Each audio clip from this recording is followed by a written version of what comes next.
Hi everyone, and welcome to another video about economics. Today's video, I wanted to discuss with you monopolistic competition. And the example I chose to use for this video actually came to me when I was out trying to find lunch the other day. And I think you will be able to quickly realize why I chose the example I did. But before we get into the actual meat of this video, I think it's important that students have a frame of reference how those primary market structures compare with one another as we think of them from most competitive to least competitive. So our most competitive market structure is going to be perfect competition, and it is in a perfectly competitive market where we are going to have many firms who are offering identical goods or services, where there are no barriers to entry. It's important to recognize that perfect competition is, for the most part, theoretical, and you will be hard-pressed to find any real-world examples of firms or markets that meet the criteria of a perfectly competitive market. Now, when answering questions about perfect competition or any exams or other assessments, it is just always good to remember that profits in the long run are going to be difficult for firms to obtain. Now, next we have monopolistic competition, and this is the market structure that today's video is about, and we will be discussing that in more detail here shortly. So this is going to be followed by oligopolies, where we have a few dominating firms. And then finally, we have monopolies, where one firm dominates the market. So for monopolistic competition, we have many firms. Costs are going to be similar, but not identical. And this is one of the main reasons why monopolistic competition differs from perfect competition. It is that differentiation in products. And it is because of that differentiation in products that firms operating in this market have some flexibility with their pricing strategies.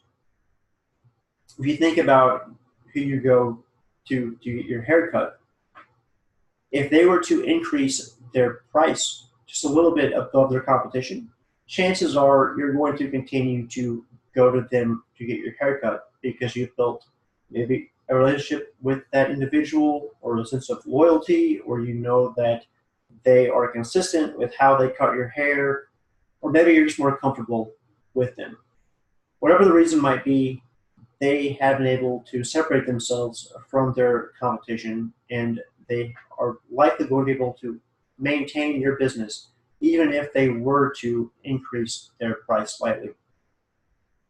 There are some barriers to entry. However, firms can still relatively freely enter or exit the market. Now, some common examples that are often thrown around for a monopolistically competitive market are going to be novels, movies, salons, and restaurants, which brings me back to how I started this video. Last week, I was out trying to find something to eat for lunch here in Chicago, and I was in the Noble Square area. And as you can see from my screenshot from my Google Maps, there are several Mexican restaurants to choose from. Well, I wanted to get a chimichanga, and so I went into my phone and I searched Mexican restaurants, and I had many to choose from. Now, I have not really been to any of these before, so really it would just be the curbside perception, or that first impression that I, as a consumer, would receive from walking by their restaurant. Now, from that perception, one might be able to identify if a firm is going to have high quality products, how clean they're going to be, kind of what to expect. So as a consumer, just that curbside appeal or presence is going to give you a perception of what to expect from what they are delivering, which would be, in this case, Mexican food. So now, depending on which one I choose, that restaurant will then have an opportunity to make sure that I want to continue to frequent or return to their restaurant. So if they are able to distinguish themselves from their competition, then they have the opportunity to show me that their food is better quality, that they use better ingredients, that their wait staff is friendlier. So all of these things come together, and it is through those characteristics or attributes that a firm is able to differentiate themselves from similar competition.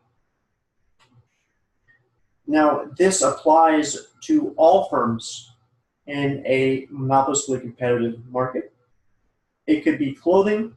For example, I like to wear Ralph Lauren, and I am prepared to pay a slightly higher price for Ralph Lauren clothing than I might be for a competitor, because I have become comfortable with how they fit me. I know that their clothing is consistent and they have high quality. So these are all things that apply to firms in different industries that operate within a monopolistically competitive market. So it's important that you're going to be able to identify those traits or characteristics and then apply those to other markets or industries. Thank you for watching. I hope this video was helpful. If you have any questions, feel free to send me a message or post a comment below.